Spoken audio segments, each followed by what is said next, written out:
भगवान Shri Ramakrishna Paramahamsa Dev came face to face with God. जैसे मैं आपको देख रहा हूं, दक्षिणेश्वर काली मंदिर के पुजारी बने। तो एक दिन वो पूजा करते करते देखते हैं कि ये जो मूर्ति है ना, ये मिट्टी की मूर्ति है या इसमें चैतन्य है, ये क्या है? तो उन्होंने उसके नाकों के तले उन्होंने अपना हाथ रखा तो वो सांस ले रही थी।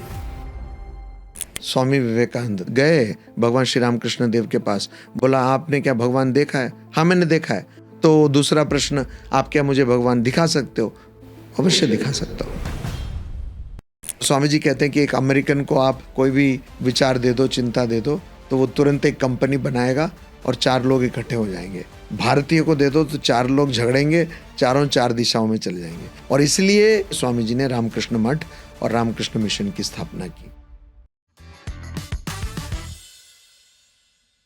आप में से 52% लोग पीएमसी हिंदी देखते तो हैं, लेकिन अभी तक आपने सब्सक्राइब नहीं किया है। सब्सक्राइब करना बहुत आसान है, बस एक बटन है। आपके लिए फ्री है, लेकिन हमें बहुत बहुत सपोर्ट मिलती है ताकि हर हफ्ते हम ऐसे वीडियोस आप तक पहुंचा पाए। नमस्ते स्वामी जी, आपका बहुत बहुत स्वागत है द पीएमसी शो में। नमस्ते नम्रता जी। स्वामी जी, जैसे कि आप रामकृष्ण मिशन के माध्यम से जन जन तक सेवा दे रहे हैं अपनी, तो स्वामी जी जैसे रामकृष्ण मिशन के बारे में बहुत लोगों ने सुना होगा, बहुत लोगों ने स्कूल्स देखे होंगे, हॉस्पिटल्स देखे होंगे, लेकिन रामकृष्ण जी के बारे में शायद सब लोग नहीं जानते होंगे। तो मैं इस पॉडकास्ट की शुरुआत वहीं से करना चाहती हूँ कि रामकृष्ण जी कौन थे, उनकी टीचिंग्स क्या थी, और जो हम इस जनरेशन को जो अलग अलग नाम दे दिए गए हैं, जेन जी, मिलेनियल्स, तो इन लोगों के लिए उनकी टीचिंग्स आज के समय में कैसे हेल्पफुल है। और इसी के साथ मेरा एक और सवाल भी जुड़ा हुआ है, क्योंकि स्वामी विवेकानंद जी उनके शिष्य रहे हैं। तो स्वामी विवेकानंद जी एक बहुत बड़े स्कॉलर थे, टॉपर थे, जबकि रामकृष्ण जी ने अपनी एजुकेशन बहुत अर्ली चाइल्डहुड में ही छोड़ दी थी। तो ऐसे में क्या उन्होंने देखा रामकृष्ण जी में जो उन्होंने उनको अपना गुरु बनाया और वो खुद उनके शिष्य बन गए? आपका प्रश्न बहुत बढ़िया, उसके लिए पहले तो धन्यवाद। भगवान श्री रामकृष्ण परमहंस देव, उनका जन्म कामारपुकुर में पश्चिम बंगाल में 1836 में हुआ था, फरवरी 18 को। और वो जन्मे थे एक ऐसे वातावरण में जो पुराने ग्रामीण ब्राह्मणों का परिवार, उस वातावरण में उनका जन्म हुआ था। और उन्होंने अपना शरीर त्याग दिया 1886 में अगस्त 16 तारीख को, जो अभी कलकत्ते का भाग है, तब वो कलकत्ते से थोड़ा बाहर मानते थे उसको, काशीपुर, वहाँ पे। तो उनको कैंसर हुआ था गले का और उसी से उनका शरीर का निधन हुआ। तो उन्होंने अपने जीवन में जो सबसे बड़ा कार्य किया वो ये किया कि हमारे लिए आध्यात्मिक जो ग्रंथ थे, कईयों के लिए वो केवल कहानियाँ, कुछ कथक, कथानक ऐसे बनकर सीमित रह गई थी। श्री रामकृष्ण देव ने जब उनके बड़े भाई पुजारी बने दक्षिणेश्वर काली मंदिर के कलकत्ते में, तो उन्होंने फिर उनको सहायता के लिए बुलाया कि मेरी मदद करो। तो ये गए, इच्छुक नहीं थे फिर भी गए, और वहाँ पे वो पहले कृष्ण के मंदिर के पुजारी बने। उसके बाद धीरे धीरे वो वहाँ पे उन्होंने कठिन साधना की, तपस्या की, और उन्होंने ये जो आध्यात्मिक तत्व हम जो सब वेद में, पुराणों में पढ़ते हैं और अलग अलग धर्मों में पढ़ते हैं, उन सबको उन्होंने अपने जीवन में साक्षात्कार उससे किया। मतलब उन्होंने उसको अपने सामने देखा, प्रत्यक्ष देखा। स्वामी निखिलानंद जी एक हमारे सन्यासी हुए रामकृष्ण मठ और रामकृष्ण मिशन के, उन्होंने श्री रामकृष्ण परमहंस पर एक जीवनी लिखी है और उस जीवनी की भूमिका उन्होंने लिखी है। उसके सामने एक प्राकथन कहते हैं, फॉरवर्ड, वो स्वयं महात्मा गांधी ने लिखी। तो वहाँ पे ये महात्मा गांधी कहते हैं, Shri Ramakrishna came face to face with God. जैसे मैं आपको देख रहा हूँ, आप मेरे सामने बैठी हैं, है ना, तो उसी प्रकार से भगवान को देखना। ऐसा नहीं कि भगवान कोई मूर्ति हैं या अन्य कोई प्रतीक हैं, उनको एकदम देखना, उनको अनुभव करना। और ये करके उन्होंने, पहले हम कहते थे ISI की मुद्रा, ISI का छाप, अभी हम कहते हैं BIS, bureau of Indian standards, उसका छाप भगवान श्री रामकृष्ण देव ने जितने भी धर्म के परंपराएं हैं, केवल हिंदू धर्म नहीं और भी परंपराओं पर उन्होंने ये छाप लगा दिया कि आज भी अगर आप इस प्रकार से साधन करोगे, आज भी आप इन सत्यों को आप अपने आप देख सकते हो, आप उन चीज़ों का अनुभव कर सकते हो। ये कोई कहानियाँ नहीं है, ये कोई ऐसे ही फिक्शन नहीं है, ये फैक्ट है, ये सच है। और जहाँ तक आपने बात की जनजी, पहले तो मैं पहले एक बात बताना चाहता हूँ कि मैं इन वर्गीकरणों से सहमत नहीं हूँ, क्लासिफिकेशन से सहमत नहीं हूँ। ये बाजार ये वर्गीकरण करता है, ठीक है। और हमारे लिए क्या है, हम उस परंपरा से आते हैं जहाँ पे 12 साल का एक युवा अपने पिताजी को देखता है कि वो गलत यज्ञ कर रहे हैं, यज्ञ जिस प्रकार होना चाहिए वैसे नहीं कर रहे हैं, और वो उससे पूछता है, उनकी निंदा नहीं करता, उनका अपमान नहीं करता है, पूछता है। और जब वो ऐसे ही उसको दुत्कारने के लिए उसको बोलते हैं कि मैंने तुम्हें यम को दिया, उनका जो कथन है वो गलत न हो, इसलिए वो स्वयं शरीर के साथ यमराज के पास जाता है, और वो है नचिकेता, और वो 12 साल का था। तो हमारे लिए ये वर्गीकरण, और भी ऐसे बहुत ऋषि हैं उपनिषदों में, वेदों में, जिनकी आयु 12, 13, 14 साल की थी। तो हम इस वर्गीकरण से सहमत नहीं हैं। पर भगवान श्री रामकृष्ण देव ने क्या किया, उस समय पे एक डिरोजियो थे, एक व्यक्ति, वो पढ़ाते थे एक कॉलेज में, बहुत ही प्रसिद्ध कॉलेज में। तो उन्होंने एक यंग बंगाल मूवमेंट किया। तो उस यंग बंगाल में तब के जो भी युवक थे, जवान, जिनमें बहुत ऊर्जा थी, जिनमें बुद्धिमत्ता थी, उन सबको आकर्षित करने लगे। और तब ये दक्षिणेश्वर में रहकर, एक कमरे में रहकर, आज भी आप उस कमरे को देख सकते हैं, उस कमरे में रहकर ज़्यादा लोग इनको नहीं जानते थे, भगवान श्री रामकृष्ण देव को, पर आज डिरोजियो को कोई नहीं जानता होगा। तो वहाँ रहकर वो युवाओं को आकर्षित करते थे। उस समय का ब्राह्म समाज, आज ब्राह्म समाज का प्रभाव कहाँ है, तो ब्राह्म समाज को आकर्षित करते थे कि जो लोग भारतीय संस्कृति, भारतीय परंपरा को दुत्कारते थे, उसको नीचा दिखाने का प्रयास करते थे, वैसी संस्थाओं में जो एकदम सामने थे, जो एकदम अव्वल थे, नरेंद्रनाथ दत्त भी, जो स्वामी विवेकानंद का पूर्वाश्रम का नाम है, नरेंद्रनाथ दत्त ब्राह्म समाज जाते थे। तो वहाँ के ये जो मेधावी जो युवा थे ना, उनको आकर्षित किया। कैसे?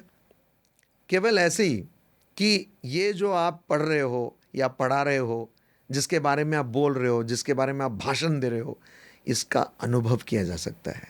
मैं दिल्ली में हूँ, अगर कोई बोले कि दिल्ली में क्या मशहूर है, बोले छोले भटूरे, तो आपने मुझे बता दिया कहाँ पे है, ये तो एक तथ्य है, मेरे मस्तिष्क में, मेरे दिमाग में रहेगा। पर जब तक मैं वहाँ नहीं जाऊँ, जैसे करोल बाग में एक शर्मा की दुकान है, तो वहाँ से मैं छोले भटूरे खा रहा हूँ, तो जब खाऊंगा अच्छा लगता है। तो ये अनुभव, इसी तरह का अनुभव, इसलिए जब नरेंद्रनाथ दत्त गए भगवान श्री रामकृष्ण देव के पास, बोला आपने क्या भगवान देखा है? हाँ मैंने देखा है, पर मैंने जैसे तुमको देख रहा हूँ उससे भी अच्छा देखा है, उससे भी साफ देखा है। तो दूसरा प्रश्न, आप क्या मुझे भगवान दिखा सकते हो? अवश्य दिखा सकता हूँ। तो ये जो बहुत ही साफ सुथरा, यहाँ पे कोई उलझन नहीं है, ये जो उत्तर, ये जो समझ, ये अनुभव, ये हर कोई चाहता है। और आज भी युवा वही चाहता है। वो अपने आसपास देखता है तो हर जगह उलझन है।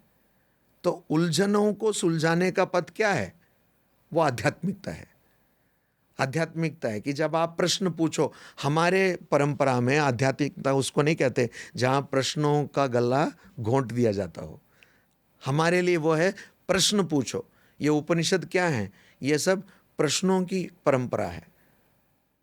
गुरु शिष्य से प्रश्न पूछता है, शिष्य गुरु से प्रश्न पूछता है, पुत्र पिता से प्रश्न पूछता है, पिता पुत्र से प्रश्न पूछता है। आप अगर पूरे उपनिषद का भंडार आप अगर पूरा देख लें, छान डालें, तो उसमें आपको यही मिलेगा, ये प्रश्नों की। तो आप में तर्क है, आप में रैशनैलिटी है, रीज़न है। आप प्रश्न पूछना चाहते हैं और उत्तर भी वैसा ही होगा जो तार्किक होगा। ऐसे नहीं कि मैंने कह दिया तुम्हें सुनना ही पड़ेगा, ऐसा हम विश्वास नहीं करते। मैं आपको एक कहानी बताता हूँ, जो घटना है वो है एक बालक के बारे में, श्वेत केतु। और ये आता है छांदोग्य उपनिषद में। श्वेतकेतु गुरु के घर में गया। आजकल हम जिसको स्कूल कहते हैं, विद्यालय कहते हैं, महाविद्यालय कहते हैं, जी। पढ़ के वापस घर आया तो पिताजी ने पूछा, अच्छा बेटा तुमको क्या ये पढ़ाया गया कि उसके बारे में कैसे चिंता करें जिसके बारे में चिंता नहीं की जा सकती, उसके बारे में कैसे बोलें जिसके बारे में बोला नहीं जा सकता।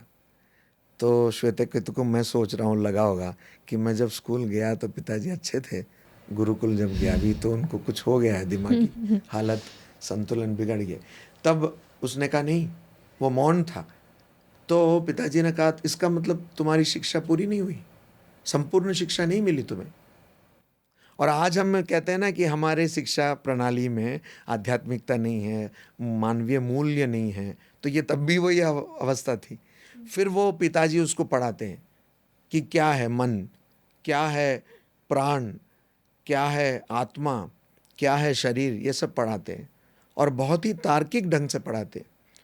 और उसके बाद उसको बोलते हैं कि तत्वमसि श्वेतकेतु, कि वो जो परम तत्व है और तुम एक हो, पर इस रूप से नहीं कि तुम शरीर और वो एक है। तो वो बताते हैं। तो वो एक पिता और पुत्र के बीच में जो संवाद, और वो संवाद कैसे उत्पन्न हुआ, पिता ने पूछा कि तुम्हें जो शिक्षा मिली वो पूर्ण शिक्षा थी कि नहीं। तो इसलिए मैं समझता हूँ आज स्वामी विवेकानंद उपनिषद या भगवान श्री रामकृष्ण के जो भी शिक्षाएं हैं या जो भी उनकी बातें हैं वो बहुत अधिक प्रासंगिक है। और भगवान श्री रामकृष्ण देव ने जो अपने जीवन का निचोड़ हमें दिया है वो ये है कि मनुष्य जीवन का लक्ष्य भगवत दर्शन है, भगवत प्राप्ति है या आत्मज्ञान है। आप जब तक उसको नहीं पा लेते, हम लोग अद्वैत वेदांत की परंपरा में कहते हैं कि मुझ में, इस शरीर में और इस माइक्रोफोन में कोई अंतर नहीं, अंतर वही है। या आजकल की भाषा में आप कहेंगे आर्टिफिशियल इंटेलिजेंस, तो आर्टिफिशियल इंटेलिजेंस में बात कहते हैं कॉग्निशन। तो आर्टिफिशियल इंटेलिजेंस तो देखकर बता देगा कि ये माइक्रोफोन है, वो लाइट है, वो कैमरा है, वहाँ बैठे हैं वो, है ना। तो ये तो बता देगा आप नम्रता हैं, ये सब बता देगा, आपका कहीं और से फ़ोटो लेकर बता देगा। पर कॉग्निशन ऑफ कॉग्निशन, कौन ये देख रहा है, वो भी बता देगा कि मैं इंटेलिजेंट सिस्टम हूँ, मैं बता रहा हूँ। पर मैं कौन हूँ, ये प्रश्न, सेल्फ रिफ्लेक्सिविटी हम कहते हैं, मैं कौन हूँ अपने बारे में, तो उसको मेटाकॉग्निशन ऑफ मेटाकॉग्निशन कहते हैं। तो वो कोई भी इंटेलिजेंट सिस्टम मनुष्य के अलावा नहीं बता सकता, कोई भी आर्टिफिशियल इंटेलिजेंस सिस्टम नहीं बता सकता। तो हमें ये समझना है कि हम मनुष्य तभी बन रहे हैं, हम मनुष्य तभी बन रहे हैं, केवल एक मनुष्य शरीर धारण कर लेने से नहीं बन रहे हैं। हम मनुष्य तभी बन रहे हैं जब हम अपने अस्तित्व का मूल स्रोत क्या है ये प्रश्न पूछने लगे कि मैं कौन हूँ, मैं क्या केवल ये शरीर हूँ, या मन ये शरीर है, प्राण क्या है। अब जैसे ऐसे जब हम प्रश्न पूछते हैं तब हम मनुष्य बनते हैं, और ये प्रश्न पूछना ही मनुष्यत्व है। ये ज्ञान भगवान श्री रामकृष्ण देव ने दिया, और उनसे आकर्षित स्वामी विवेकानंद इसलिए हुए क्योंकि उनको लगा कि ये बहुत साफ सुथरा और बहुत ही व्यावहारिक उत्तर है। ऐसा नहीं कि बहुत ही प्रैक्टिकल कि आप भी कर लो। अब जैसे आप, मैंने कहा ना, छोले भटूरे आप मुझे खिला दो तो मुझे अच्छा लग सकता है, बुरा लग सकता है, पर वो अनुभव मेरा है। आप खाकर अगर बोलेंगे कि नहीं अच्छा है तो वो तो आपका अनुभव है ना, मेरे लिए वो केवल तथ्य है। तो ये तथ्य नहीं, कोई विचार नहीं, चिंतन नहीं, ये व्यावहारिक अनुभव।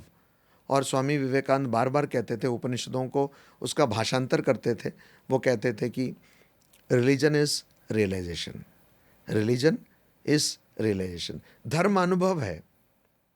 तो अगर ये जो गतानुगतिक या पारंपरिक जो धर्म जो भी हैं, संगठन है, या जो भी धार्मिक जो भी आश्रम हैं या मंदिर हैं या गिरजा हैं, अगर उससे मुझे दुख मिले तो वो तो दुखद अनुभव हुआ ना। तो इसलिए धर्म अनुभव है, रिलीजन इज रियलाइजेशन, और ये अनुभव व्यक्तिगत ही होगा, हर कोई अनुभव व्यक्तिगत होता है। तो आप उस अनुभव को पा सकते हैं, और ये निश्चित रूप से हम जानते हैं कि पा सकते हैं। और उस अनुभव को पाना, ना कि रीति रिवाज। रीति रिवाज अगर उस ओर ले जाए अच्छा है, पर रीति रिवाज केवल उसमें सीमित रहना अच्छा नहीं है।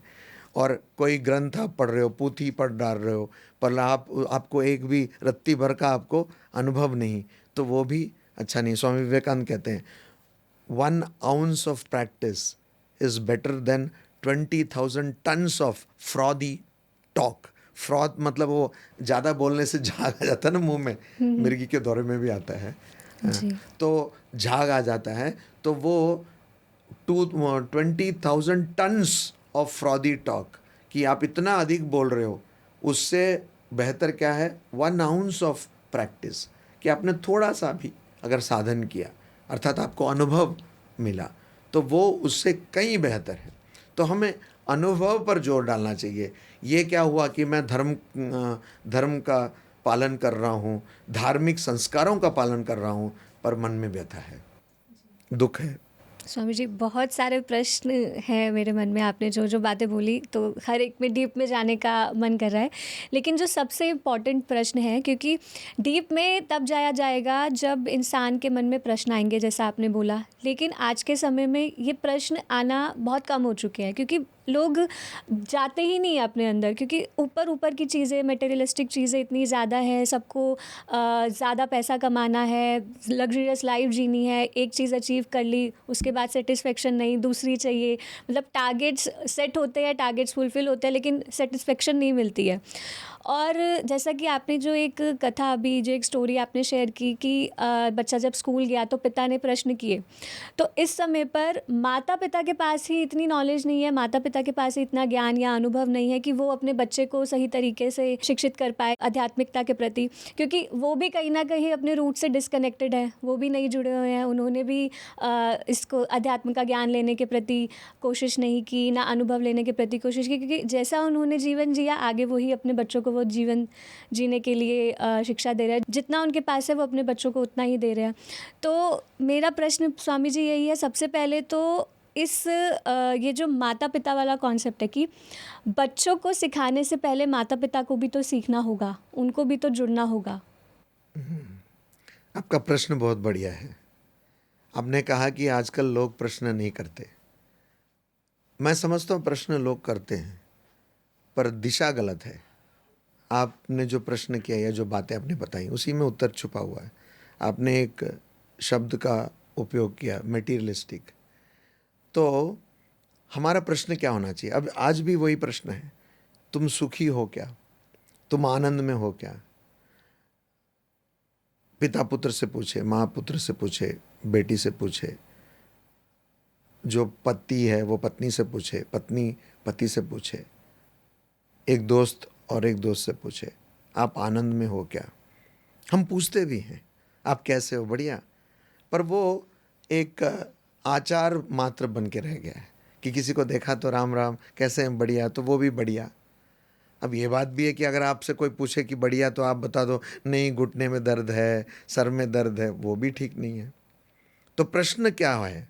प्रश्न है, पर दिशा गलत है।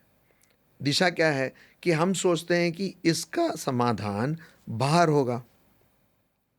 मेरे पास जो प्रश्न है कि आनंद मुझे मिलना चाहिए, आनंद मुझे अनुभव करना चाहिए, तो इसका समाधान कहाँ होगा? मैं सोचता हूँ बाहर होगा। बाहर नहीं होगा। अभी थोड़े दिन पहले आम का सीज़न था। अगर आम के सीज़न में हमें लगता है कि आनंद आम में है, आम आनंद तो आपको कितना भी आम खिलाएंगे, आपको उतना ही आनंद होगा। नहीं। पर आप कितना खा पाएंगे आम? एक आम खाएंगी, 2 खाएंगी, चलिए 3 खाएंगी। वही आम जो आपको पहले आनंद दे रहा था, जब अधिक हो जाएगा तो दुख का कारण बनेगा। जी। तो आम में आनंद नहीं है। अगर होता तो वो हमेशा आपको आनंद देता। तो आम में ही आनंद नहीं है, आनंद आपके अंदर है। आम केवल उसका एक, आप उसको कहते हैं कि वो एक माध्यम मात्र है। असल में क्या होता है, इसके बारे में शंकराचार्य ने कहा है। एक पुस्तक है, ग्रंथ है संस्कृत में, वाक्य वृत्ति, लघु वाक्य वृत्ति। वहाँ पे शंकराचार्य कहते हैं कि जिस प्रकार माला में मोतियों की माला, तो वो बीच में धागा होता है, धागे से माला को हम बनाते हैं, तो वो 2 मोतियों के बीच में धागा रहता है। तो अगर हम दो मोतियों के बीच में थोड़ा ध्यान से देखें तो धागे को देख सकते हैं। तो हमारे मन में बहुत सारी इच्छाएं आती हैं, ठीक है। तो एक इच्छा जब पूरी हो जाती है तो बहुत ही कम समय के लिए कोई इच्छा नहीं रहती और तब हमें आनंद लगता है।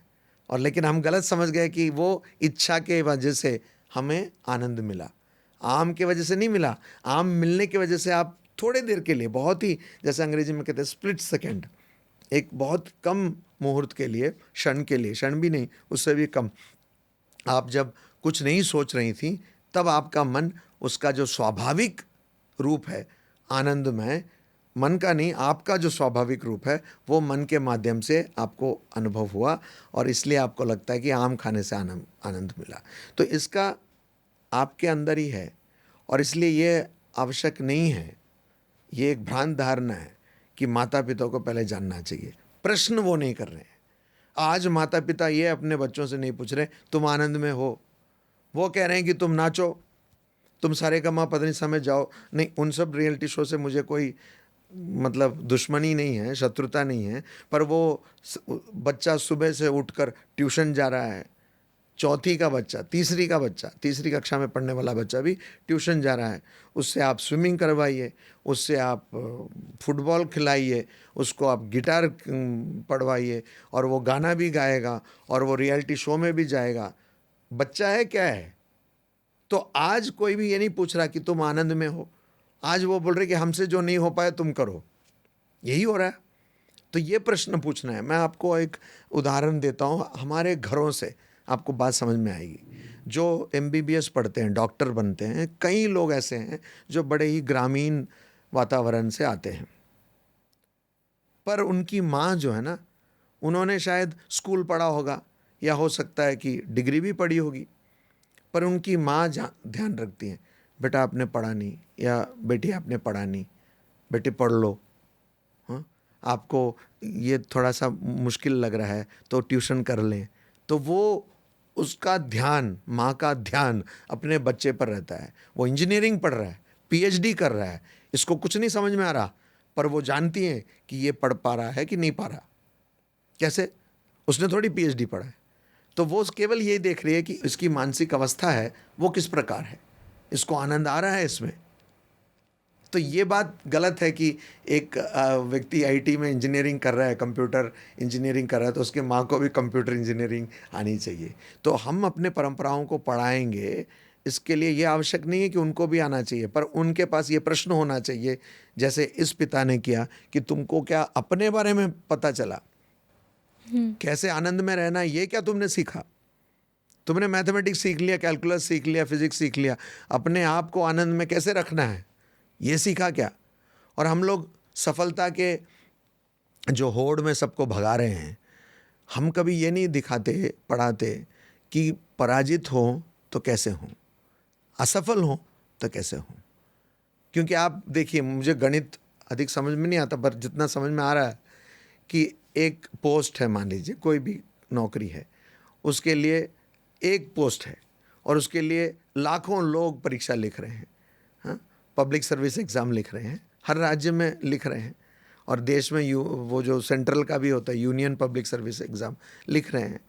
अब उसमें कितने लोग उसमें जीत पाएंगे? एक ही जीत पाएगा, पोस्ट एक है, तो बाकी तो पराजित हो जाएंगे ना, बाकी तो हार जाएंगे। हम क्या सिखा रहे हैं उनको? हम बचपन से बता रहे हैं तुम फर्स्ट होना, क्लास में एक ही बच्चा फर्स्ट होगा ना, चलो दो एक ही नंबर मिलेंगे तो 2-3 हो जाएंगे, पर बाकी तो नहीं होंगे फर्स्ट। हम क्या उनको बता रहे हैं कि किस प्रकार आप हार सकते हैं, हार का सामना कैसे कर सकते हैं। तो ये मैं कहना चाहता हूँ कि माता पिता को ये सब बातें जानने की आवश्यकता नहीं है। जाने तो अच्छी बात है, मैं ये नहीं कह रहा हूँ कि वो गीता ना पढ़े, पर उनका प्रश्न होना चाहिए कि आपको आनंद मिल रहा है क्या?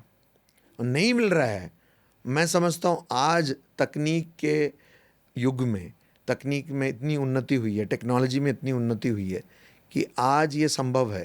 पहले तो हमें अलग अलग पुस्तकालयों में जाना पड़ता था, लाइब्रेरियों में जाना पड़ता था।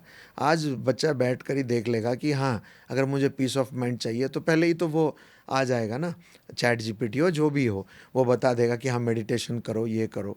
तो प्रश्न माता पिता पूछें कि तुम आनंद में हो क्या? और इसलिए आज सरकार भी परीक्षाओं पर पुनर्विचार कर रही है कि परीक्षाएं कैसी हों।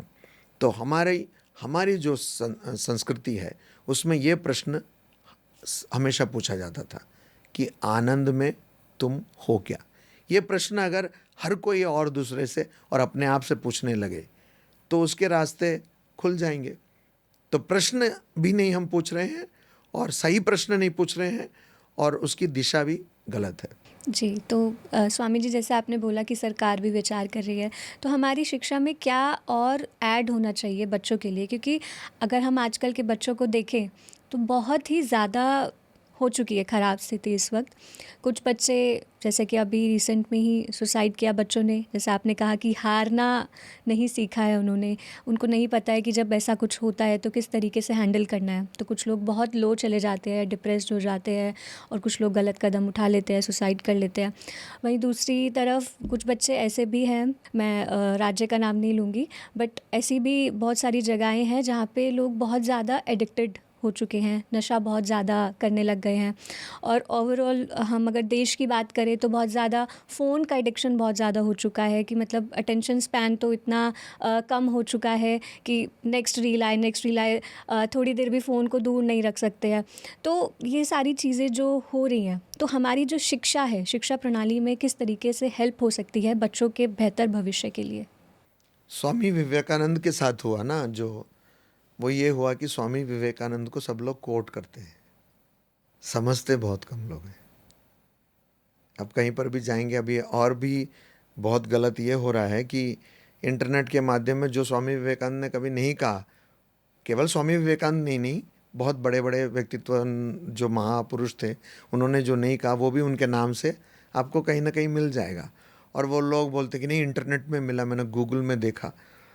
तो स्वामी विवेकानंद ने एक बात कही थी, education is the manifestation of the perfection already in man. जो हमारे अंदर पहले से ही स्वाभाविक रूप से पूर्णता है, उसको बाहर लाना, ये शिक्षा है। अब ये अगर शिक्षा की परिभाषा है तो आप देख लीजिए उस कसौटी में हमारी शिक्षा खरी उतरती है क्या? बिल्कुल नहीं उतरती। तो यहाँ पे प्रश्न ये होना चाहिए कि शिक्षा में ऐसा क्या हो जिससे वो अच्छा हो या शिक्षा अच्छी हो। तो वो ये हो कि पहले उसमें ये प्रश्न हो कि आप अपने बारे में जान रहे हो क्या। कठोपनिषद में ये मंत्र आता है कि जो भगवान हैं वो उन्होंने जो इंद्रिय बनाए, वो उन्होंने जब बनाया तभी बिगाड़ दिया उसको। मैं उसको कहता हूँ मैन्युफैक्चरिंग डिफेक्ट। परांची खानी व्यत्रनत स्वयंभू, स्वयंभू अर्थात भगवान, उन्होंने क्या किया, हमारे व्यत्रनत बिगाड़ दिया। किसको? हमारे इंद्रियों को। तस्मात् परांग पश्यति न अंतरात्मन। इसलिए इंद्रिय क्या करते हैं, बाहर ही देखते हैं, आत्मा को तो नहीं देखते हैं। पर आप देखिए, कान हैं, मैं आपकी बात सुन रहा हूँ, आप मेरी बात सुन रही हैं, और भी लोग सुन रहे हैं, पर हम हमारा हार्ट बीट नहीं सुन सकते। आँख है, हम सब कुछ देख सकते हैं, हमारा जो हार्ट है उसको नहीं देख सकते। तो अगर कोई अपने आप को जानना चाहता है, उसको क्या करना चाहिए? आवृत्त चक्षुः। आपको वो जो इंद्रियों की दिशा है उसको मोड़ना है, अपनी ओर घुमाना है। अपने आप को देखो पहले। तो अभी थोड़े मजाकिया ढंग से कहें तो लोग देख रहे हैं सेल्फी में पर वो अपने शरीर को देख रहे हैं।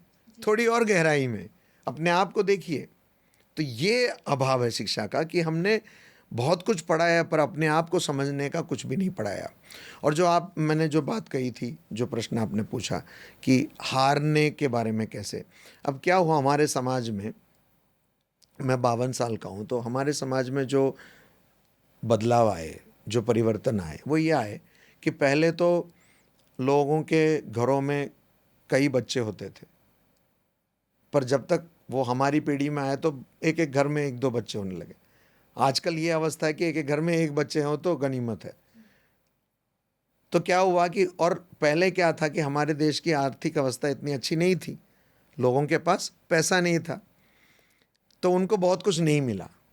तो मेरे पीढ़ी के जो माता पिता हैं, अर्थात जो अभी 52 के हैं, उसमें हैं 45 से मान लीजिए 55 उम्र के हैं, तो उनको लगता है, उनके अंदर कहीं पर भी तो ये उनके मन में एक भावना है कि हमें ये सब नहीं मिला, इसलिए हमारे बच्चों को हम देंगे। तो वो पूछते हैं, कुछ भी उसके पूछने के पहले दे देते हैं, अगर उनको एक चाहिए तो 2 दे देते हैं। तो ये जो बात है कि अगर आप कुछ चाहते हो, इसका मतलब ये नहीं है आपको आपके पास वो होना चाहिए। जब तक आपकी आवश्यकता नहीं है, आपके पास वो चीज़ नहीं होनी चाहिए। ये बात हमारे जो आज के जो अभिभावक गण हैं, माता पिता हैं, वो बिल्कुल भूल चुके हैं, और ये बात बहुत आवश्यक है। स्वामी विवेकानंद एक दिन अपने माँ को कुछ अपशब्द उन्होंने बोल दिए गुस्से में, तो उनके पिताजी विश्वनाथ दत्त, उन्होंने क्या किया, एक दरवाजे पे लिख दिया कि आज नरेंद्र नाथ दत्त ने अपने माँ को गलत बात कही। हाँ? तो उनके जो भी दोस्त थे वो सब आते थे, देखते थे, अरे तुमने ऐसा कहा। तो उससे उनको फिर समझ में आया, फिर उन्होंने, उनको ग्लानि हुई और फिर वो समझे कि मैंने गलती की। आज जब बच्चा घर में गलती करता है तो हम, ये ठीक है, ये सही बात है कि आपको पॉजिटिव रीइंफोर्समेंट, है ना।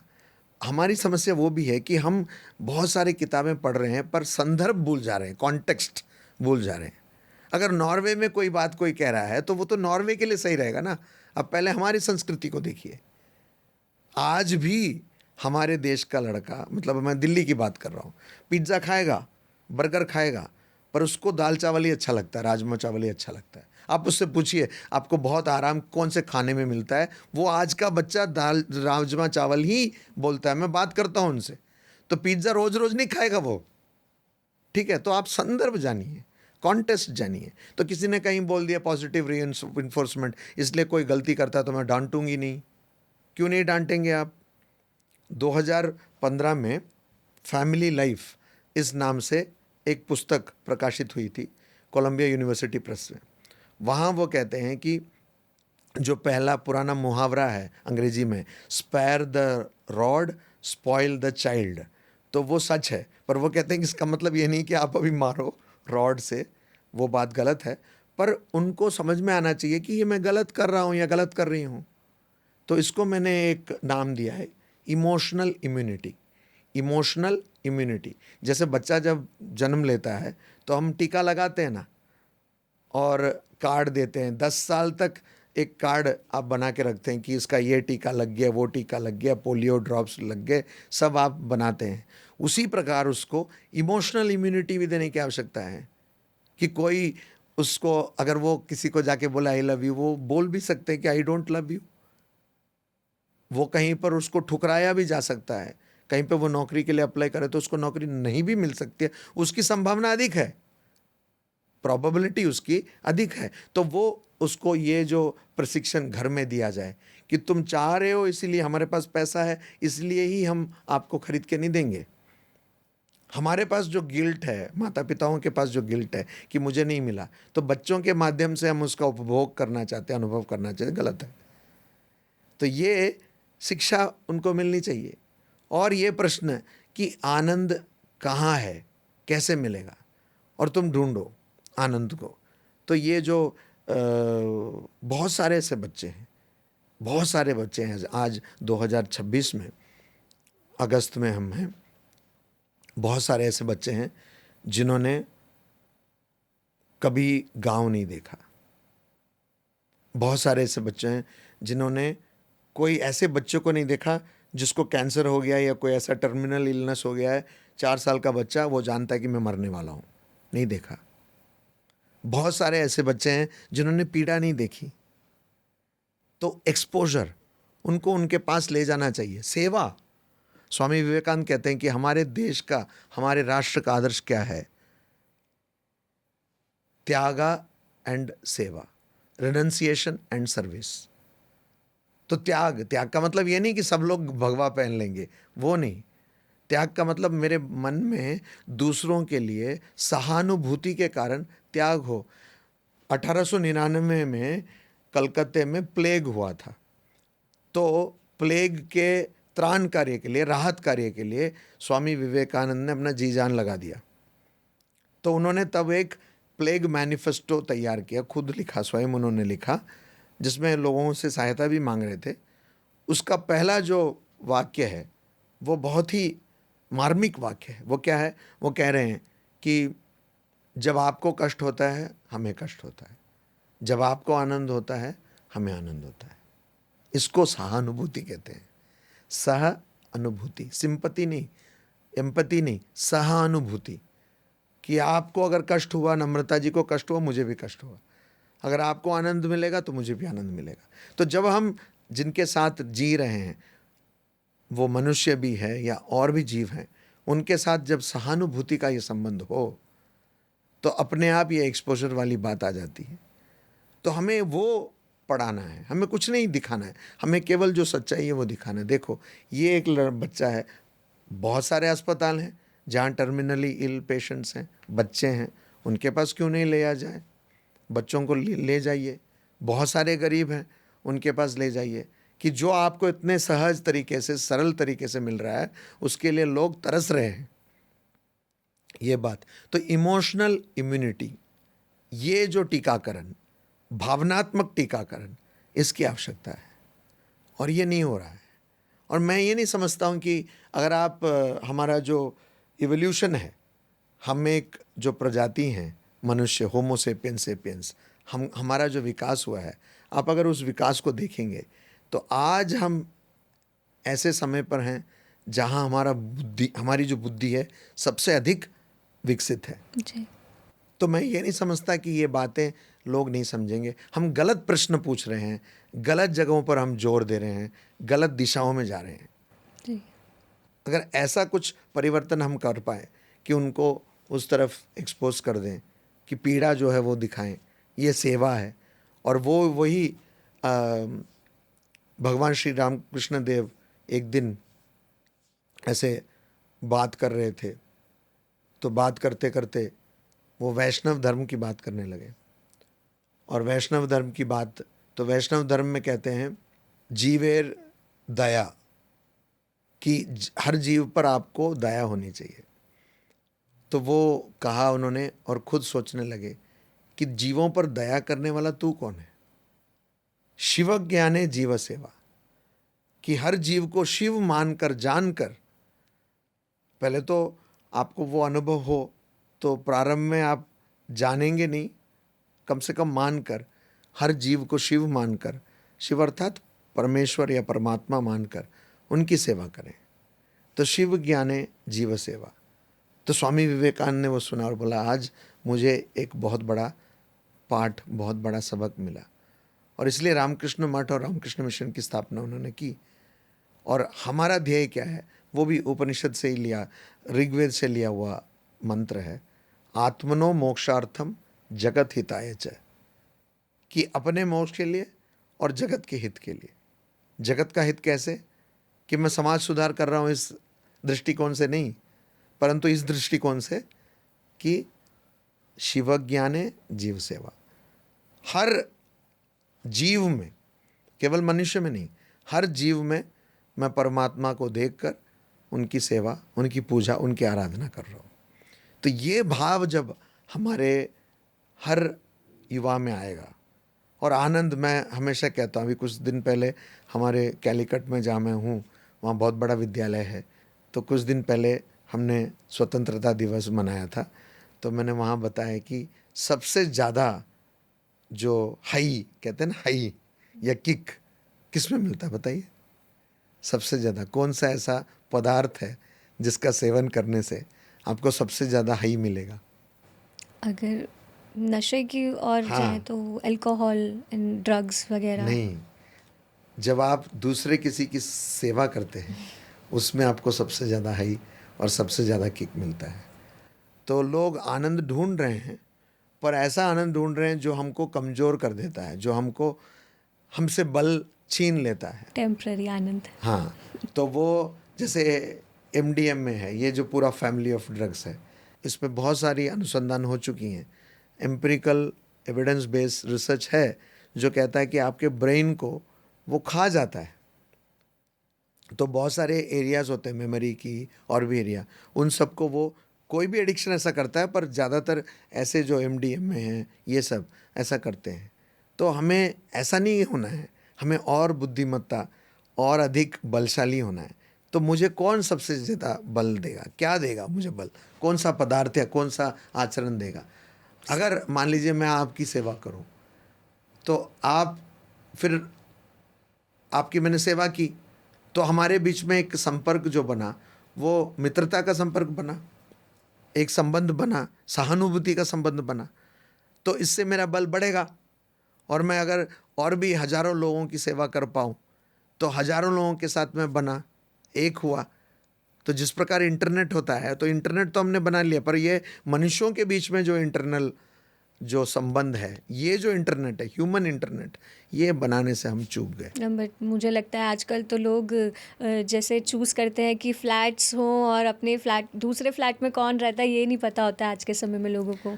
आजकल के समय में लोग एक रेस्टोरेंट में जाते हैं, मान लीजिए एक मतलब पति पत्नी या माता पिता और उनके 2 बच्चे जाते हैं, और रेस्टोरेंट एकदम, वो तो दिल्ली में आपको हर रेस्टोरेंट में मिल जाएगा, रेस्टोरेंट में एकदम, कनॉट प्लेस में जाइए, आपको हर रेस्टोरेंट में यही कहानी मिलेगी, एकदम उम्दा रेस्टोरेंट, हाई क्लास, जिसको कहते हैं ना फाइन डाइनिंग। आपको पता है फाइन डाइनिंग क्या है? फाइन डाइनिंग का मतलब होता है जहाँ पे आपको डाइनिंग के लिए फाइन देना पड़े। इतना महंगा होता है, बैंगन की सब्जी बना के लाते हैं, बोलते रत तो ले, और उसको आप मतलब 1000 रुपये दे रहे हो तो उसको बोलते हैं फाइन डाइनिंग। चलो, तो वो वहाँ जा रहे हैं और सब लोगों ने अपना मोबाइल खोल के बैठा है, वहाँ जाकर भी कोई आप बात नहीं कर रहे, कोई आपको खाना खिला रहा है, आप उनसे नाम भी नहीं पूछ रहे। इसलिए कई रेस्टोरेंट में उनका नाम, नेम प्लेट लगा रहता है, नाम का पट्टा लगा रहता है, पर वो नहीं पूछते। उनका नाम मान लीजिए लगा सुषमा, तो वो पूछते भी नहीं है, सुषमा नाम कोई नहीं बोलता। यहाँ पर भी बात नहीं कर रहे हैं, खा के चले आए, आपने पैसा भी बर्बाद किया, आपने खाने का स्वाद भी लिया कि नहीं पता नहीं, आप मोबाइल देख रहे थे, तो मोबाइल ही देखना तो घर में बैठे रहते। तो हमारा जो है ना, अनुभव से हमारा जो दृष्टिकोण है वो बदल कर संपत्ति पर आ गया है, ग्रहण पर आ गया है, परिग्रहण, कि मैं बटोरूं। बटोरना और अनुभव अलग चीज़ है। स्वामी जी कहते हैं, स्वामी विवेकानंद कहते हैं कि आपके घर में एक पुस्तकालय हो सकता है, लाइब्रेरी हो सकती है, ग्रंथालय हो सकता है, उसमें बहुत सारे पुस्तक हो सकते हैं, पर जब तक आप योग्य नहीं हो, आप उसमें से कोई भी पुस्तक नहीं पढ़ सकते। ठीक है? तो बहुत लोग सजा के रखते हैं पुस्तक, पढ़ा नहीं होगा उन्होंने। तो अनुभव अलग चीज़ है, बटोरना अलग चीज़ है।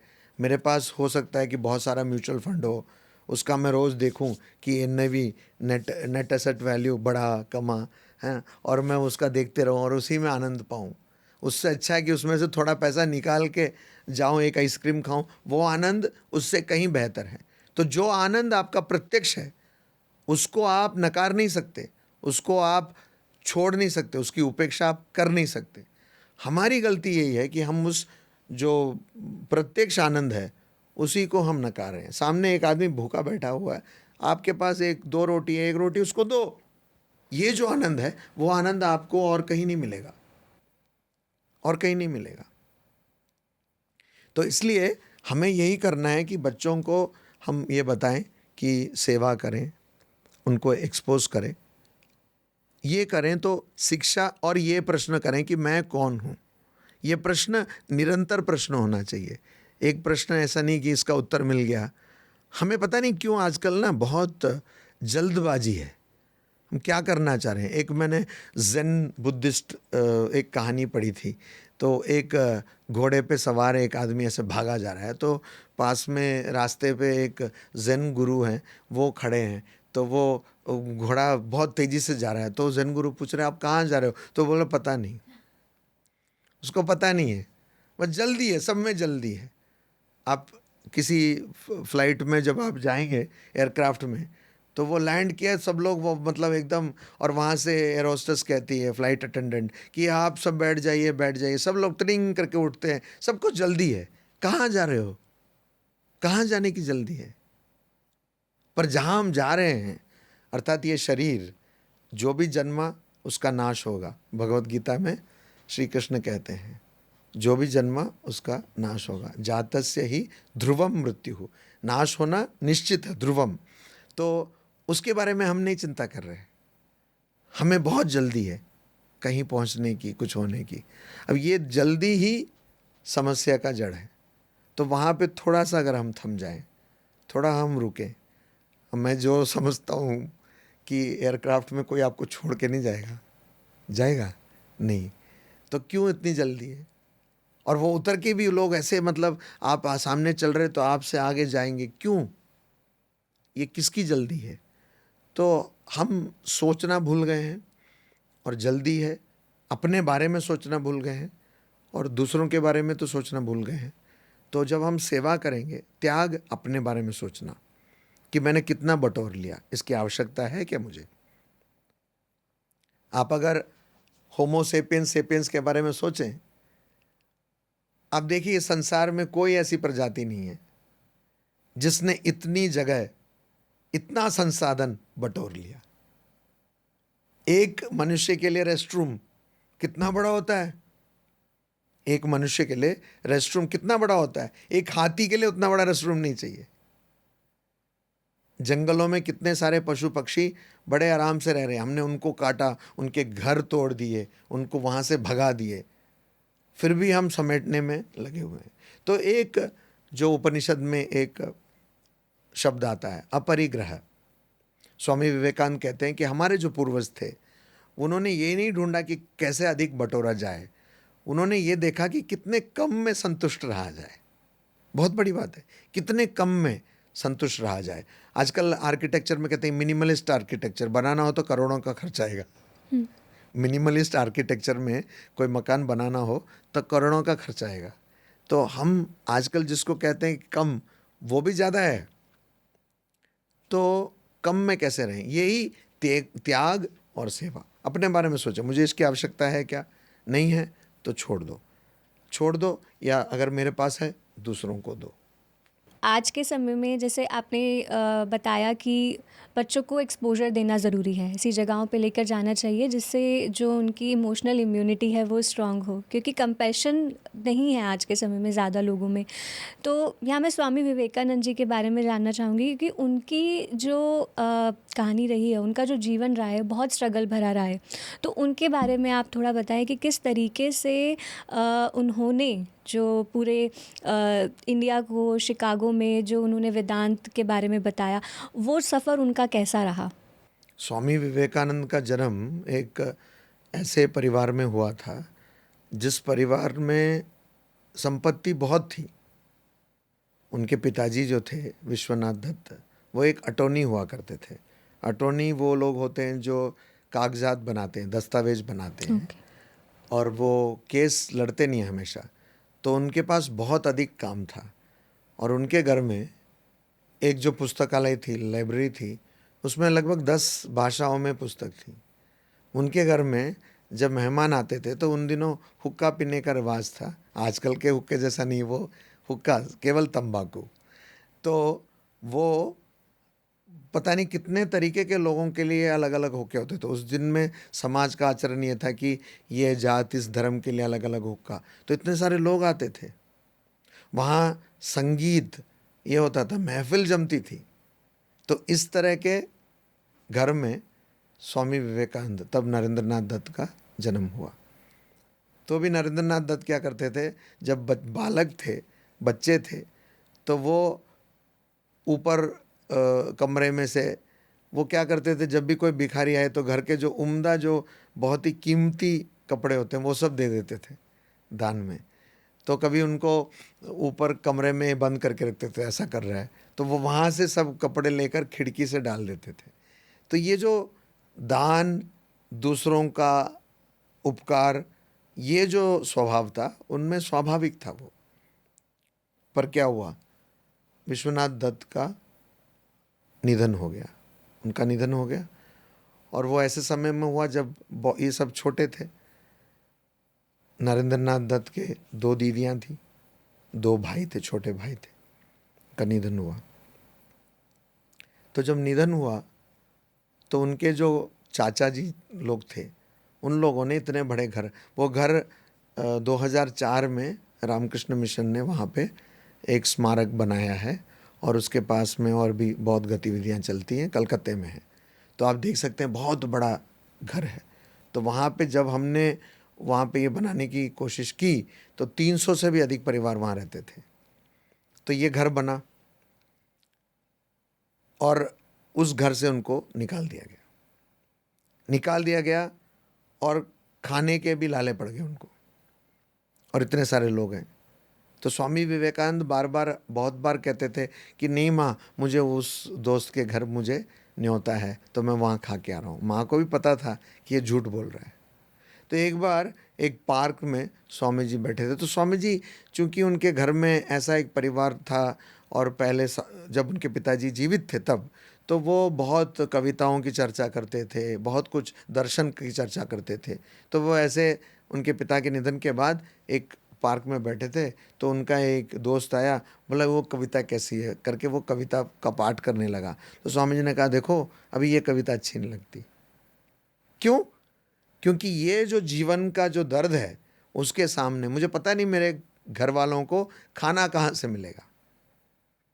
तो ये जो दर्द है, इस दर्द के वजह से मुझे ये कविता अच्छी नहीं लगती। इसलिए स्वामी जी बाद में बोलते हैं कि मैं उसको देशद्रोही मानता हूँ जो हमारे देश के धन से जिसकी शिक्षा हुई, पर वो हमारे देश में एक विधवा के आंखों के आंसुओं को पोंछने का काम नहीं करता, किसी और की सहायता नहीं करता, उसको मैं देशद्रोही मानता हूँ। I call him a traitor. तो स्वामी जी ने बाद में यही देखा कि ये तो इतना दुख भरा संसार और कोई भी किसी की सहायता नहीं। सगे उनके अपने चाचा लोग, उन्होंने उनको घर से बेघर कर दिया। और फिर वो जाते हैं भगवान श्री रामकृष्ण देव के पास, कहते हैं कि मेरे घर में ये सब नहीं है और तो आप अपने काली को, ऐसे बोलते हैं, आप अपने काली को बताइए तो वो कुछ कर दें। तो क्या उम्र थी उस समय उनकी? उनकी उम्र कितनी होगी तब, ऐसे 18-19। तो वो कहते हैं कि तुम बोलो अपने काली को। तो बोलते तुम ही जाके बोलो। और वहाँ जाकर उनको बहुत ग्लानि होती है कि काली के पास मैं केवल धन मांगूंगा। बोलते मुझे भक्ति दो, ज्ञान दो, वैराग्य दो। ऐसे 2 बार 3 बार होता है। तो बहुत लज्जा होती है तीसरी बार उनको। तो फिर वो बोलते कि नहीं, मैं नहीं पूछ सकता काली से। तो वो पूरा रात काली के भजन गाते हैं। श्री रामकृष्ण देव बोलते हैं कि ठीक है, मैं माँ से प्रार्थना करूँगा कि तुम्हारे घर का जो ये अवस्था है सुलझ जाए। फिर वो नौकरी करते हैं। तो नौकरी भी उनको, नौकरी में बाकी जो अभिभावक हैं वो कहते हैं कि ये अच्छा नहीं पढ़ा रहा, स्वामी विवेकानंद अच्छा नहीं पढ़ा रहे क्लास, इसलिए उनको उस स्कूल से निकाल दिया जाता है। ठीक है। तो उसके बाद वो जब भगवान श्री रामकृष्ण देव के पास जाते हैं, जब वो अस्वस्थ होते हैं भगवान श्री रामकृष्ण देव, तो उनकी सेवा में लगते हैं। फिर बाद में 1886 के बाद वो पूरे देश का भ्रमण करते परिव्राजक के रूप में। और तब वो देखते हैं कि हमारे देश की दुर्दशा क्या है, आर्थिक अवस्था क्या है। तो जब स्वामी विवेकानंद विदेश गए तो कुछ दिन तो उनके मन में ये था कि वहाँ के देशों से वो संपत्ति लाकर हमारे देश के विकास के लिए लाएंगे। बाद में उनको समझ में आया कि ये नहीं संभव है, पर वो भी था। तो हमारे देश की दुर्दशा उन्होंने देखी। वो जब जहाँ पे हिमालय में जब भ्रमण करते हैं तो देख रहे हैं कि एक साधु ध्यान लगा रहा है आंख बंद करके, उसके सामने और एक साधु अस्वस्थ है। तो पूछते तुम उसकी सहायता क्यों नहीं करते? बोलते ये उसका प्रारब्ध कर्म है। तो बोले ये तुम्हारा भी प्रारब्ध कर्म है कि तुम उसको देख रहे हो फिर भी तुम सहायता नहीं कर रहे। तो ये उनको बहुत गलत लगा कि व्यक्ति जो अपने आप को आध्यात्मिक मान रहा है, पर वो उसके सामने जो व्यक्ति पीड़ित है, जो कष्ट पा रहा है, उसकी सहायता नहीं करके अपने आत्मा को जानने के लिए आंख बंद करके ध्यान कर रहा है। तो स्वामी जी वही कह रहे हैं कि तुम आंख खोलो, जो भारत है, तुम्हारा देश है, उसमें जो समस्या है उसको देखो। तो वहाँ से फिर उनके मन में ये बात आई। जब वो बाहर विदेश गए तो उनको लगा कि हमारी जो संस्कृति है ये तो इतनी पुरानी है कि कोई बता ही नहीं सकता कब शुरू हुई। डेट ऑफ बर्थ हमारी संस्कृति की कोई नहीं बता सकता।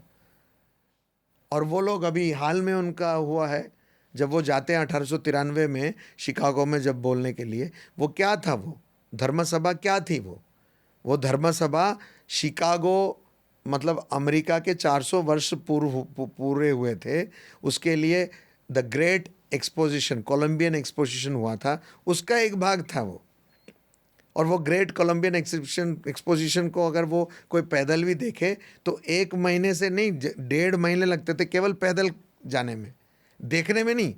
और उसमें उन्होंने विज्ञान, दर्शन जो भी उन्होंने किए थे 400 साल में।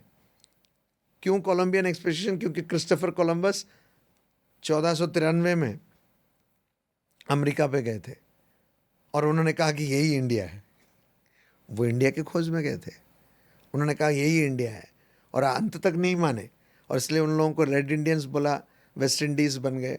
और उसके 400 वर्ष में हम लोग गए, हम लोग 1400 मतलब 400 वर्ष में हम लोग नहीं, वो बनाया था तो स्वामी विवेकानंद गए, यहाँ से और भी बहुत सारे पंडित गए थे भारत से। तो 1493 में भारत क्या था, हम कितने विकसित थे, कहाँ थी हमारी सभ्यता, तब वो वहाँ पहुँचे थे, उन्होंने तब अमेरिका बनाया था। ठीक है, तो स्वामी जी को लगा कि अरे हम इतने प्राचीन सभ्यता और आज हम पर ये राज कर रहे हैं, कैसे हुआ ये। स्वामी जी वहाँ जाते हैं, उनको देखते हैं, बहुत ही बारीकी से उनको देखते हैं, तब उनको समझ में आता है। LYON, ऐसे एक मिस्टर लायन, उसका उच्चारण लायन है पर नाम LYON। तो उनके घर में वो अतिथि थे, ये जिन्होंने ये शिकागो पार्लियामेंट ऑफ रिलीजन्स बनाया था, वर्ल्ड्स पार्लियामेंट ऑफ रिलीजन्स, उन्होंने बहुत सारे लोगों को बोला कि आप कुछ लोगों को अपने घर में अतिथि रखिए। तो स्वामी जी बोलते हैं आई फाउंड माई लव। तो वहाँ पे एक बूढ़ी महिला थी, वयस्का महिला थी, तो उन्होंने कहा कि who is that young lady और who is that fortunate lady. तो स्वामी जी ने कहा it's not a lady, American organisation. तो ये जो संगठन की शक्ति है, ऑर्गेनाइजिंग पावर है, ये स्वामी जी को पता चला कि ये इनके काम करने का जो अनोखा ढंग है, संगठन है, ये इनकी शक्ति है। और इसलिए उसका एक मिसाल बनाने के लिए स्वामी जी ने रामकृष्ण मठ और रामकृष्ण मिशन की स्थापना की कि किस प्रकार आप संगठित होकर काम कर सकते हैं। और स्वामी जी कहते हैं कि एक अमेरिकन को आप कोई भी विचार दे दो, चिंता दे दो, तो वो तुरंत एक कंपनी बनाएगा और 4 लोग इकट्ठे हो जाएंगे। भारतीय को दे दो तो 4 लोग झगड़ेंगे, चारों 4 दिशाओं में चले जाएंगे। तो हमें आज चाहिए संगठित होने की आवश्यकता है। और स्वामी जी ने वही देखा और वही जो पाठ उनको वहाँ से मिला, वो यहाँ आकर वो पढ़ाना चाहते थे कि किस प्रकार विज्ञान को हम दुत्कारें नहीं, विज्ञान को हम ले आएँ और संगठित रूप से हम काम करें। हमें ऐसा लगता है कि विज्ञान कुछ पाश्चात्य देशों का आविष्कार है, नहीं है। विज्ञान, हम लोग बहुत वैज्ञानिक हैं, पर हमने क्या किया, हमने उसको अपने आंगन में जो हमारी जो धरोहर है उसको हमने त्याग दिया और हम दूसरों का अंधा अनुकरण करने लगे। तो ये स्वामी जी वही बोलते हैं। और स्वामी जी ने एक और बात की कि आज अगर हम किसी बच्चे को, तब कहते हैं 1897 में, 1898 में, 1898 में कहते हैं कि अगर हम किसी बच्चे को स्कूल में भेजें तो वो बच्चा जाता है, उसको पहले पढ़ाया जाता है कि तेरे पिताजी एक बेवकूफ़ थे, तेरे दादाजी उससे भी बड़े बेवकूफ़ थे, और तुम्हारे जितने भी धर्म ग्रंथ हैं सब अंधविश्वास हैं और हम तुम्हें शिक्षा देंगे। तो आज भी वही अवस्था है, आज भी हम अपने बच्चों को ऐसे ही विद्यालयों में भेज रहे हैं, ऐसे ही स्कूलों में, ऐसे ही कॉलेजों में भेज रहे हैं। तो ये स्वामी जी ने, जब मैंने आपको मैं बता रहा था, जैसे स्वामी जी जब विदेश से वापस आए, भारत लौटे, 4 वर्ष तक विदेशों में थे, वापस जब लौटे 1897 में, तो भारत लौटने के पहले वो कोलंबो में उतरे, श्रीलंका में, और वहाँ से फिर वो रामेश्वरम के रास्ते आए। तो इसका जो संकलन है, बहुत जगह उन्होंने भाषण दी, इन भाषणों का जो संकलन है, अंग्रेजी में उसको कहते हैं lectures from Colombo to Almora, और हिंदी में उसको कहते हैं भारतीय व्याख्यान, उसका जो अनुवाद है। तो उन भाषणों में स्वामी जी ने कहा कि हर देश का एक स्वभाव होता है, किसी देश का वो राजनीति है, किसी देश का दर्शन है। भारत का स्वभाव, भारत की रीढ़ की हड्डी है आध्यात्मिकता। और कहते हैं कि अगर गंगा का जो पथ है उसको भी बदला जाए इस बात को हम बदल नहीं सकते कि भारत की जो रीढ़ की हड्डी है, भारत का जो चरित्र है, वो आध्यात्मिकता है। हमारी समस्या ये हुई कि हम ये भूल गए। जब जितने भी स्वतंत्रता सेनानी थे, जो कट्टर थे या जो नरम थे, गरम नरम, सब लोगों के पास, अधिकांश लोगों के पास दो चीज़ें अवश्य होती थी। भगवत गीता होती थी और स्वामी विवेकानंद के लेख होते थे, उनकी चिट्ठियाँ या उनके भाषण। तब तो उन लोगों ने उसको माना। बाद में जब हमारा देश, चूँकि कुछ दिन पहले ही हम स्वतंत्रता दिवस मना रहे थे, आज़ादी का दिन मना रहे थे, तो बाद में हम ये भूल गए कि हमारे देश का स्वभाव, हमारी संस्कृति का जो चरित्र है, रीढ़ की हड्डी है, वो आध्यात्मिकता है। इसको हम भूल बैठे और इसलिए हमारा जोर वहाँ नहीं है। हम आध्यात्मिकता पर जोर नहीं दे रहे, बल्कि हम इसको बहुत बड़ा वो करके बता रहे हैं कि हम आध्यात्मिकता के बारे में बताते नहीं हैं। तो ये एक गलती हमने की। तो स्वामी विवेकानंद ने यही समझा कि हमारे देश को क्या चाहिए। हमारे देश को पहले चाहिए, स्वामी जी कहते हैं कि हमारे देश में, समाज में कोई भी सुधार होगा या देश में कोई भी सुधार होगा, उसको आध्यात्मिक माध्यम से ही होना चाहिए, तभी वो रहेगा। तो स्वामी जी यही चाहते थे कि हमारे देश में हम अपने धरोहर को समझें। ये जो संस्कृत में या अन्य भाषाओं में जो हमारी पारंपरिक विद्या है, वो जो छिपी पड़ी है, उसको कुछ ऐसा करें कि एक बच्चा भी उसको समझ पाए। ये स्वामी जी का सपना था। और स्वामी जी कहते हैं कि तुम लोग इतने भयभीत क्यों हो? ऐसा क्यों है कि मुट्ठी भर अंग्रेज इतने करोड़ों भारतीयों पर शासन कर रहे हैं? क्यों हैं? क्योंकि उनमें आत्मविश्वास तुम में नहीं है। स्वामी जी कहते थे कि अगर कोई व्यक्ति 33 कोटि मतलब 33 करोड़ देव देवियों पर विश्वास करे पर अपने पर विश्वास ना करे, मैं उसको नास्तिक मानता हूँ। और वही आस्तिक है जो अपने ऊपर, स्वयं पर विश्वास करे। तो वो विश्वास, आत्मविश्वास, स्वामी जी कहते हैं ये जो संसार है, इसका इतिहास क्या है? कहते हैं उन कुछ लोगों का इतिहास है जिनको अपने ऊपर विश्वास था। कहते हैं कि वो विश्वास तुम में दैवी शक्ति जगाती है और तुम कुछ भी कर सकते हो। तो हमारी समस्या ये है कि हम बच्चों को कहते हैं कि तुम ये नहीं कर सकते, वो नहीं कर सकते, ये मत करो, वो मत करो। हम कहते तो बहुत कुछ है सकारात्मक, पर नकारात्मक हो गया। मुझे लगता है कि आजकल हमने इतना मोटिवेशनल टॉक दे दिया ना कि मोटिवेशनल टॉक ही नकारात्मक हो गया। कि हर बच्चा स्पेस में नहीं जाएगा, हर बच्चा एस्ट्रोफिजिसिस्ट नहीं बनेगा। तो आपको क्यों लगता है कि कुछ टॉक देने से कोई व्यक्ति बदल जाएगा? अब मैं कितना भी टॉक दूं, ये माइक्रोफोन ही रहेगा। तो ये भी समझने की आवश्यकता है कि ये जो हम बच्चों पर इतना जो जोर दे रहे हैं, उनको एक संघर्ष में, उनके ऊपर जो इतना हम प्रेशर दे रहे हैं, ये क्यों दे रहे हैं? तो इसलिए हम लोगों को क्या हो गया ना कि हम लोगों को वो कहते हैं ना कि जैसे कार बनती हैं तो एक असेंबली लाइन से सब कार एक ही तरह से निकलती हैं। तो हम लोग ऐसे हो गए कि सब बच्चे एक ही तरह से होंगे, एक ही तरह से बात करेंगे। पूरे संसार में आप देखिए, आपको एक देश नहीं मिलेगा भारत के सिवा, एक देश नहीं मिलेगा जहाँ पे मातृभाषा में बात करने से स्कूल में पेनल्टी लेते हैं। और ये कौन कहता है लेते हैं? अभिभावक कहते हैं, माता पिता कहते हैं कि नहीं नहीं मैडम आप पेनल्टी लो। मैं ऐसे भी स्कूल जानता हूँ जहाँ पे बच्चे गिर जाते हैं तो वो अगर ओ माँ या बाप रे ऐसा कहा तो उन पे पेनल्टी होता है। तो बोले क्या? बोलते तुम्हें औच कहना चाहिए। तो इतना मतलब हास्यास्पद, इतना मतलब शर्मनाक अगर हमारा बर्ताव हो, तो हम तो बहुत बड़ी बड़ी बातें कर रहे हैं ना। बड़ी बड़ी बातें तो पहले व्यावहारिक स्तर पर तो आए। क्यों हमें आज भी, आप बताइए, कोई हिंदी बोले और धोती पहना हो, आप उसको गवारी मानते हैं ना? ऐसा क्यों है? क्यों आपको लगता है कि कोई शर्ट और पैंट पहन ले और अंग्रेजी बोल दे तो वो बहुत बहुत विद्वान है? ऐसा क्यों लगता है? तो ये जो हमारी सोच है, यही स्वामी विवेकानंद ने कहा कि पहले तुम अपने ऊपर विश्वास करो, तुम्हारा जो धरोहर है उस पर विश्वास करो। स्वामी जी एक बात कहते हैं, बहुत अनोखी बात है। कहते हैं श्रद्धा। हमारे देश को आज आवश्यकता श्रद्धा है। क्या है श्रद्धा? संस्कृत शब्द श्रद्धा, तो उसकी जो परिभाषा है संस्कृत में है शास्त्रेषु गुरुवाक्येषु विश्वास है, कि शास्त्र पे, जो आध्यात्मिक ग्रंथ है, शास्त्र अर्थात वेद, उस पे और गुरु के वाक्यों पे विश्वास, परंपरा पे विश्वास, अपने आप पर विश्वास। पर स्वामी जी कहते हैं इसका अनुवाद अंग्रेजी में नहीं कर सकते हम, ये इसका अनुवाद नहीं किया जा सकता। तो ये श्रद्धा आवश्यक है। और स्वामी जी कहते हैं कि हर युवक को चाहिए कि वो कठोपनिषद का अध्ययन करे।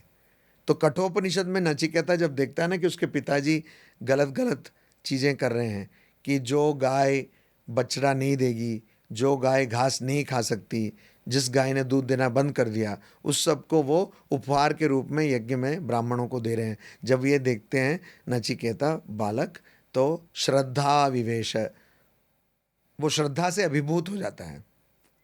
तो वो श्रद्धा कि उसको लगता है गलत हो रहा है, इसको ठीक करना है, पर करना भी सम्मान, मैंने पिता को सम्मान देकर करना है, ऐसे नहीं कि उनकी निंदा हो, अपमान हो। तो ये श्रद्धा हर युवक में, हर भारतीय में इस श्रद्धा की आवश्यकता है।